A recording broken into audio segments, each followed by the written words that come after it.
Hi everyone. तो आज मैं फिर से आई हूँ फ्रेंडशिप डे स्पेशल। वैसे तो किसी से ये बात छुपी नहीं है कि जब से स्वीटी मेरी ज़िंदगी में आई है मेरी ज़िंदगी में बस खुशियाँ रही हैं। मतलब दुख तो रहे हैं, ऐसा नहीं है कि एकदम ही मैं खुशी खुशी रही हूँ। पर आज की स्टोरी टाइम है कि कैसे स्वीटी ने मुझे बहुत बड़े हादसे से प्रोटेक्ट किया था। ये कहानी है मेरे पिछले घर की।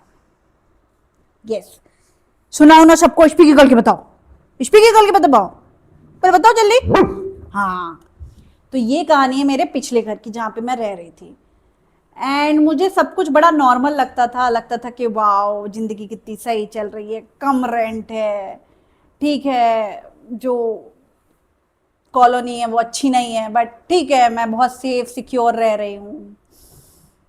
अनलेस पिछले साल एक हादसा हुआ। आपको तो पता है कि मार्केट कितना डाउन चल रहा है, कभी भी जॉब वगैरह एकदम डगमगा जाती है। तो मेरी पिछले साल डगमगा गई।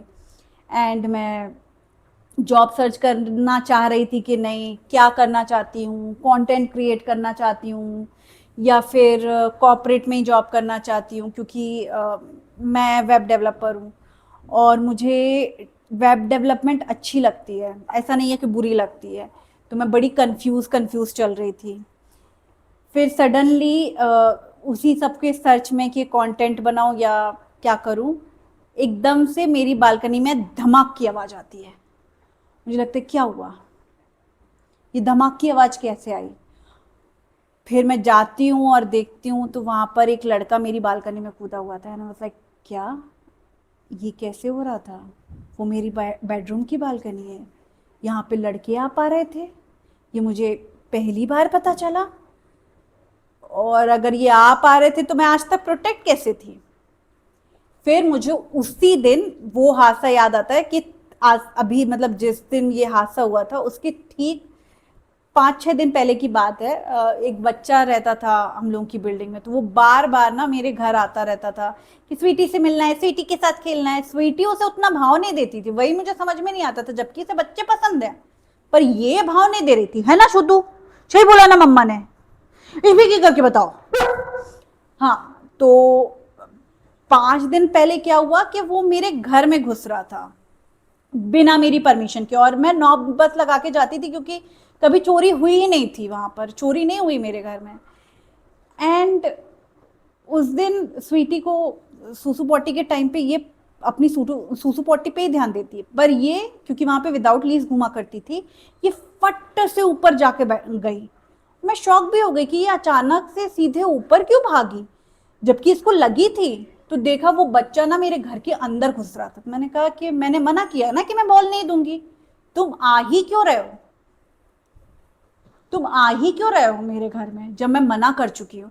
बोलता नहीं नहीं, मैं तो स्वीटी की वजह से यहाँ पे आया। मैंने कहा नहीं, तुम्हारे बाद स्वीटी आई है, अगर तुम स्वीटी की वजह से आते तो तुम आते ही नहीं, क्योंकि स्वीटी तो तुम्हारे ही पीछे आई। फिर जैसे तैसे वो हादसे से मैं समझी कि उस घर में मैं 4 साल से रह रही थी गाइस, 4 साल से। शितू शितू करो बे तू, मैं सबको बता ले कि मिली छूतू ने कितने प्यार से फ्रेंडशिप निभाई है मम्मा से, कैसे कैसे पाली पाली करके फ्रेंडशिप निभाई है ना। हाँ, तो पहले मम्मा को बताने दो। हाँ, तो फिर मैंने उन लोगों को जो लड़का कूदा उदा था उसको मैंने सीधे सीधे कंप्लेन करने की धमकी दे दी कि मैं एफआईआर कर दूंगी। एंड प्रॉब्लम ये थी कि वो जो लड़का था वो बिहार से था। मुझे बिहार के लोगों से प्रॉब्लम नहीं है, बट 21-22 साल का लड़का अगर मेरी बालकनी में कूदेगा तो डर तो लगेगा। फिर उन लोगों ने मुझे बहुत डराने वगैरह की भी कोशिश की, पर मेरी छूतू ने, है ना, मेरी छूतू ने, मेरी कूटू पाई ने मुझे छप से प्रोटेक्ट कर लिया। है ना छूतू, किया ना मम्मा को तुमने छप से प्रोटेक्ट। हाँ, तुमने उन लोगों को कैसे भय करके डराया था, कैसे भय करके डराया था तुमने छप को। बिल्कुल ऐसे ही डरे हुए थे वो लोग, सीरियसली सीरियसली उन लोगों को स्वीटी से डर लगता था। उनको लगता था कि अगर इसको पता चला ना तो ये उन लोगों को काट लेगी। और एक बार इसने अटैक करके दिखाया भी था कि मैं देखो अटैक तो कर लेती हूँ, जबकि इसे अटैक करना नहीं आता। आज तक किसी को नहीं काटा, पर उन लोगों को पूरा डरा के रखती थी ये। कि खबरदार मेरी मम्मा की तरफ देखो, है ना बेटू, चल बोलो ना मम्मा से। हाँ, तो ये एक हादसा ही है कि कैसे स्वीटी ने मुझे प्रोटेक्ट किया। वैसे तो बहुत बार बहुत सारी जगहों पर स्वीटी के वजह से मैं बची हूँ। जैसे अगर कभी एक बार मैं रात में थोड़ा लेट हो गई लौटते वक्त, ऑफिस फंक्शन था, मतलब ऑफिस के कलीग्स के साथ गई हुई थी, लेट हो गया, ऑटो वाला ढंग का था कि नहीं, तो स्वीटी ही मेरे मम्मी पापा बन गई।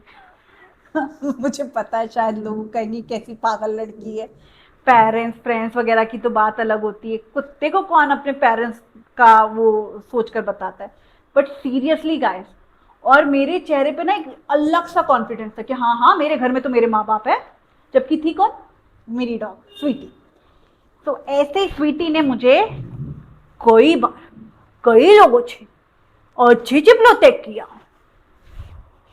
बिना ट्रीटू की लालच की, है ना बेटू? ये भी बताओ सबको, ये भी बताओ,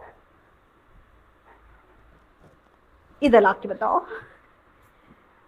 तो मेरा एक्सपीरियंस तो बहुत अच्छा रहा, स्पेशली क्योंकि स्वीटी एक जर्मन शेफर्ड थी, शायद इसलिए, या फिर लोग कहते हैं, पूछो तो क्या कहते हैं, कि शूतू का ना मेरा जन्म जन्म का रिश्ता है। तुमको क्या लगता है शूतू है अच्छा है? हाँ, तो मुझे भी यही फील होता है कि स्वीटी और मेरा जन्म जन्म का रिश्ता है। तभी जब भी मैं मुसीबत में होती हूँ या फिर स्वीटी मुसीबत में होती है, हम दोनों एक दूसरे के लिए आ ही जाते हैं। आज के लिए इतना, हो सकता है ये कहानी थोड़ी हौच पौच हो गई हो, बट प्लीज बी अवेयर, मतलब चीजें कैसी गई, चाहती थी सबसे शेयर करना कि मेरे लिए कितना स्पेशल रहा स्वीटी के साथ ये 5 साल का सफ़र। अकेले शुरू किया था, दुनियादारी की बिल्कुल नॉलेज नहीं थी मुझे, ये भी समझ में आया मार्केट में क्या क्या होता है, ये सब चीज़ें तो मुझे पता ही नहीं थी। एंड उस सब में शायद भगवान जी चाहते थे कि वो मुझे प्रोटेक्टेड रखें, इसलिए मेरी छुटू को मेरी ज़िंदगी में भेज दिया। मेरी दोस्त, मेरी बेटी, मेरी रूममेट, मेरा शैतान बच्चा, सब बना के शैतान बच्चे में पट्टे थे वो की है तो चलिए आज के लिए बस इतना ही। Thank you and once again happy Friendship Day. अगर आपके कोई फ्रेंड्स हैं तो उनके साथ एंजॉय कीजिए, फ्रेंड्स नहीं हैं तो खुद को ही अपना फ्रेंड मानिए और खुद के साथ एंजॉय कीजिए, बस एंजॉय करना जरूरी है। Thank you.